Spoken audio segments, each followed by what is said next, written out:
unprecedented times, and the concern around mental health is at the forefront of many conversations. After a crippling drought, we had the Australian bushfire crisis. And with the pandemic of COVID-19 impacting not only our nation but our world, it's no wonder there are many people living with great uncertainty. One region in Victoria in particular has been hard hit. Gippsland is a region in southeastern Australia, extending from Melbourne's eastern suburbs all the way through to the New South Wales border. God's country, as locals call it, is the food bowl for some of Australia's most incredible produce. The people are kind, resilient, and a tight-knit community. Yet psychologist Franco Greco from the Victoria State Government reports that the suicide rate of farmers doubles during adverse events such as drought and fire. We are starting our journey down here in West Gippsland, where we are about to go and meet an incredible woman. She's on an epic mission to smash the mental health stigma within the farming community, and not only that, share random acts of kindness, and she can offer all of us some valuable information on how to get through some pretty tough times. Hey Sal. Hi. How you doing? Good. So good to see you. Yeah, you I'd give too. you a hug, but you know, we're not allowed to. Yeah, dap it. So this is the milkshake van? Yeah. Giving it a bit of a clean up. Do you want a milkshake? Yes, please. All right. I'm Sallie Jones. I'm the co-founder of Gippsland Jersey, a boutique dairy brand that has 3 pillars to why we do what we do. We believe that farmers must be paid a fair price for the milk that they produce. The second one is around mental health and smashing the stigma that is very much well and truly cemented into farmers in rural communities. And the third one's around kindness. I am also the co-founder and market manager of a Victorian farmers market, and I'm a mother of 3. You guys love chocolate, don't you? Bit of cream. I created a calendar that tells 12 farmers' stories, and that calendar now is an annual thing that we do as part of our brand. And it's about storytelling, and it's about smashing that stigma by farmers sharing their own stories. And I believe that that is the way that we can reduce the anxiety around people putting their hands up and saying that I'm not okay.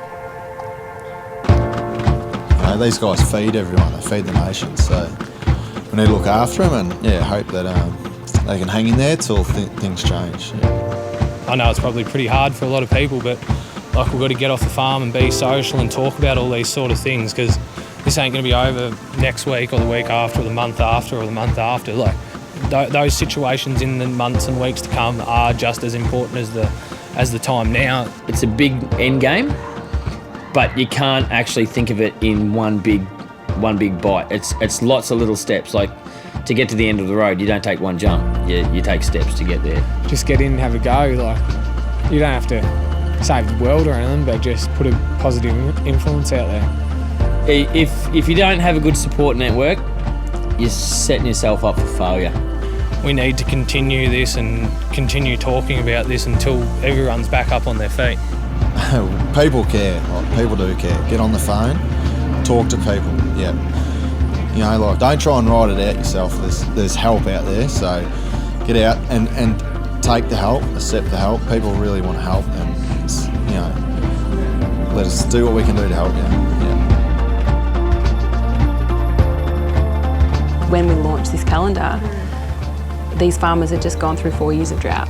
Yeah, 4 years of drought, then the 2020 bushfire crisis, and now And a milk crisis. Yeah, and a milk, yes, Yeah. exactly. Now the pandemic. I don't know how it's going to impact these guys, but so many of these farmers are 6th, 7th generation farmers. All they know is farming. If they've got to sell, what's at stake? It's their identity, it's their life, it's all they know. This guy here is an absolute legend. This is Matty. He's a chef turned dairy farmer and says that dairy farming has saved his life. Simon from Orbost. He's a dad of 4 kids. This chick here, she's a superstar. She really is a superwoman, and she also got into dairy farming and believes it saved her life. This is Rose Atherton. She's a beautiful woman. She's been through some super big adversities in her life, And Michaela's story, I've heard, is pretty courageous. Her dairy flooded up to her knees, so she's put on Facebook a photo where she was milking cows wading up in water that high up in her dairy. This is the legendary Joe. He's amazing. I've had the pleasure of meeting Joe. You have. He's an absolute legend. He is a good guy. He cracks a good joke too. This one here, he's Royston. He was the president of the Orbost Footy Club and a real leader in his community. And what are some of the outcomes of these guys opening up about their stories? Every person has responded differently to how the calendar has been received and the conversations I've had, but I can say that each and every one of them has had significant conversations within their communities. They may not ring a helpline, they may not ring a psychologist or something, but they'll call another farmer because they want to talk to someone that understands their world. Yeah, absolutely. Yeah, so super proud of all of these guys. Yeah. It's incredible work that you're doing, Sal. Oh, it's an absolute honour and a privilege to be creating social change within an industry that I'm super passionate about.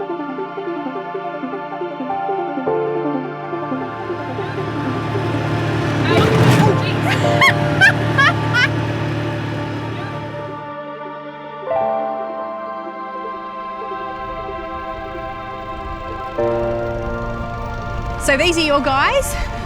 Yeah, these are the real deal dairy farmers on the front line, making it happen every day. Hey Ross. Hey Brenton. Hey.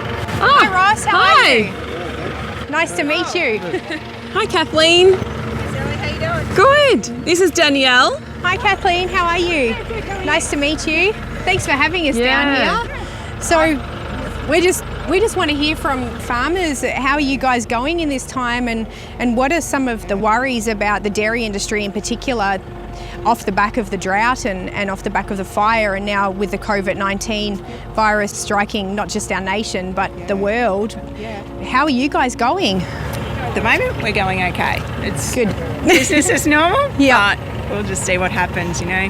If dairies were to be impacted and they were to shut down, that would impact the industry and the price of milk significantly. Well, I would, I would think that perhaps then there would be cooperation between factories. Like, I mean, hopefully not every factory is going to get shut down. Yeah, but still the community spirit is certainly probably a lot better in the rural sectors. So perhaps there's some learnings that we can gain from the tight-knit communities of country folk. I think there's still a big gap between the country area and suburbia, that's for sure. How do you feel that we could bridge the gap between the city and the country? Certainly a lot of people don't understand what they think everything comes out of the supermarket. They don't think beyond that.